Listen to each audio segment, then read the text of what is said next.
Hello दोस्तों, आपका स्वागत है आपके अपने चैनल टॉप सर में। दोस्तों आज हम आप लोग के लिए ज्योग्राफी के जो पहला चैप्टर है उसका कॉल आए हुए हैं। आपसे रिक्वेस्ट है कि वीडियो अंत तक देखिएगा, क्योंकि इस वीडियो में हमने पूरा नोट्स निकाला है। ठीक है ना, आपको ये वीडियो देख लेते हैं तो इस चैप्टर के लिए आपको सोचना नहीं पड़ेगा, क्योंकि इसमें हम उस तरीक़ा से नोट्स निकाले हैं कि आपका ऑब्जेक्टिव और सब्जेक्टिव दोनों कवर हो जाएगा। तो चलिए शुरू करते हैं। देखिए यहाँ पर जो है पहला क्वेश्चन, चैप्टर का नाम ही प्राकृतिक संसाधन, तो इसलिए हम थोड़ा सा चैप्टर की बात भी कर लेते हैं। तो देखिए प्राकृतिक संसाधन क्या होता है, तो जो संसाधन प्रकृति से प्राप्त होती है, ठीक है, प्राकृतिक संसाधन होता है। जैसे मान लीजिए सूर्य के प्रकाश, ये मेरा प्राकृतिक संसाधन है, क्योंकि हमें प्रकृति से प्राप्त होता है। चलिए आगे बढ़ते हैं दोस्तों। भूमि संसाधन, तो देखिए भूमि एक महत्वपूर्ण संसाधन है, इसी पर आर्थिक क्रियाएं संपूर्ण होती हैं। दोस्तों जितने भी हम लोग आर्थिक क्रियाएं करते हैं भूमि पर ही करते हैं, ठीक है ना।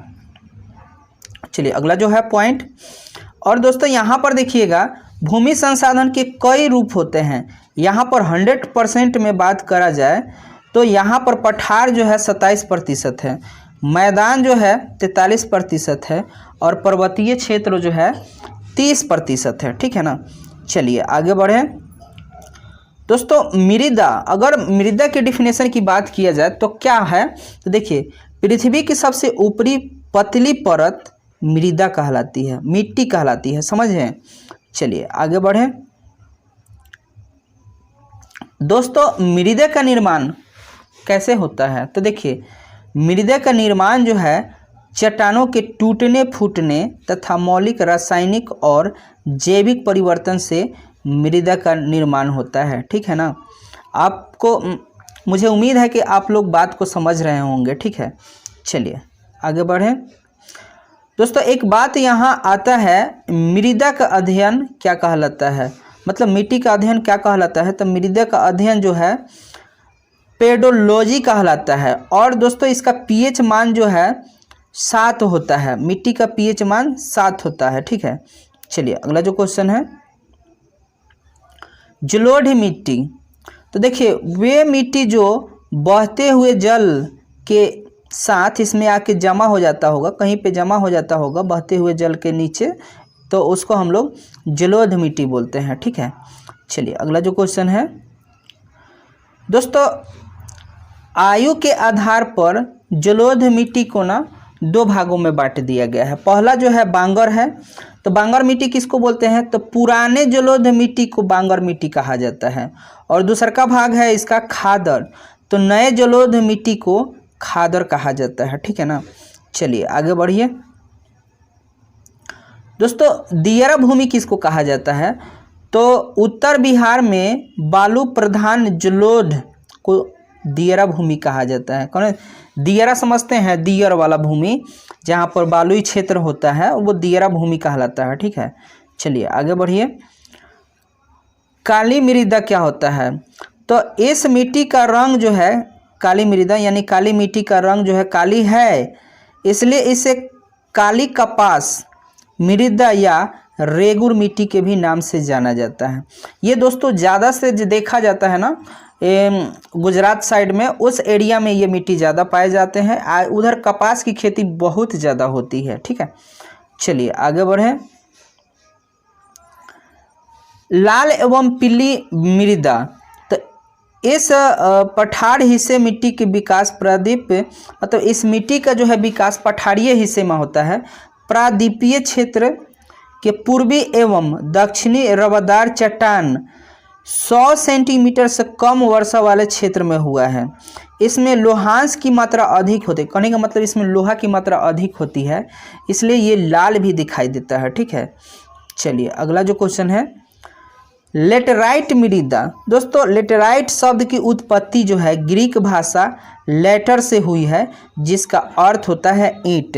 इस मिट्टी में दोस्तों काजू बहुत अच्छा मात्रा में होता है, यह जो है एल्युमिनियम और लोहे के ऑक्साइड के कारण ये लाल भी दिखाई देता है, ठीक है। चलिए आगे बढ़ें। मरुस्थलीय मृदा, तो देखिए इस मिट्टी का निर्माण शुष्क ऋतु अल्प वर्षा हुम्यस रहित बलुई मिट्टी वाले क्षेत्र में विकसित होती है। इसका रंग लाल या भूरे रंग का होता है। मरुस्थलीय कहने का मतलब है दोस्तों, राजस्थान का जो स्थल है ना, मरुस्थलीय स्थल है, जहाँ पर मतलब सूखा ज़्यादा रहता है, बालुई वाला ज़्यादा मिट्टी पाए जाते हैं, वो मरुस्थलीय होता है। ठीक है, चलिए आगे बढ़िए। पर्वतीय मृदा, तो इस मिट्टी का निर्माण पर्वतीय और पहाड़ी क्षेत्रों में पाए जाते हैं। ठीक है ना। चलिए अगला जो क्वेश्चन है, अब ये कुछ पॉइंट है दोस्तों। भारत में कृषि का उपयोग लगभग 54% भूमि जो है कृषि योग्य में है, जबकि यहाँ पर है पंजाब और हरियाणा पूरे भूमि का 80% कृषि की जाती है। 80% जो है कृषि कहाँ पर, 80% है। पंजाब और हरियाणा में बहुत ज़्यादा खेती कृषि की जाती है। चलिए अगला जो क्वेश्चन है दोस्तों, एक भारतीय वन नीति बनाया गया 1992 में। ठीक है, चलिए अगला जो क्वेश्चन है, भू संरक्षण, भू जो है संरक्षण क्या होता है? मृदा को अपने स्थान से विभिन्न क्रियाओं द्वारा स्थानांतरित भू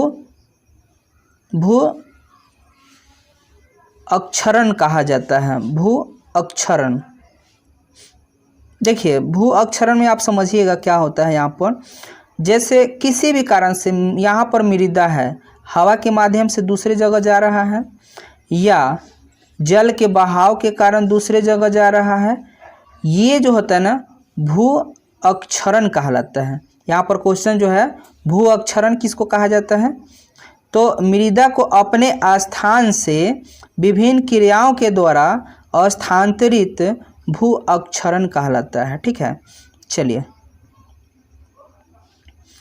दोस्तों, यहाँ पर सीमेंट उद्योग, तो सीमेंट उद्योग में होता है चूना पत्थर, खड़िया और सेल्यूलोइड जो होता है, ये सीमेंट उद्योग में बहुत ज़्यादा उपयोगी है।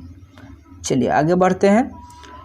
समोच्च कृषि, दोस्तों समोच्च कृषि क्या होता है? तो देखिए पहाड़ी क्षेत्रों में सीढ़ीनुमा खेती होती है। ठीक है ना, जो पहाड़ होता है वहाँ पे क्या होता है कि सीढ़ी जैसा खेत बनाकर और वहाँ पर फसल लगाए जाते हैं, ताकि वर्षा का जो जल है वहाँ पे रुक सके। ठीक है, चलिए आगे बढ़ें। नाइट्रोजन का स्थिरीकरण, तो देखिए खेतों में जो है दलहन पौधे को लगाकर नाइट्रोजन की मात्रा बढ़ाई जाती है। जो पौधे के जड़ होती है उसके गांठ में राइजोबियम नामक जीवाणु पाए जाते हैं, जिससे पौधे में जो है नाइट्रोजन की मात्रा बनी रहती है। चलिए अगला क्वेश्चन जो है, पट्टिका कृषि क्या होता है? तो देखिए जहाँ पे ज़्यादा हवा बहता है तो वहाँ पे क्या किया जाता है ना कि खेत के अगल बगल में एक घास की पट्टी लगाई जाती है, तब जाके उसके खेत में फसल लगाए जाते हैं, जिससे फसल का नुकसान नहीं होता है। ठीक है, चलिए अगला जो क्वेश्चन है, मिट्टी के पोषक तत्व। तो देखिए मिट्टी के पोषक तत्व बढ़ाए जाते हैं। देखिए जल, वायु, केंचुआ जो होता है ना सूक्ष्म जीव, वो हमारे लिए बहुत उपयोगी होता है। ठीक है, चलिए अगला जो क्वेश्चन है, वृक्षारोपण। देखिए वृक्षारोपण जो है मृदा संरक्षण का सबसे बड़ा शर्त है। चलिए आगे बढ़ें। अगला जो पॉइंट है, एंड्रीन नामक रसायन मेढक का प्रजनन को रोकता है। चलिए अगला जो क्वेश्चन है, फसल चक्रण।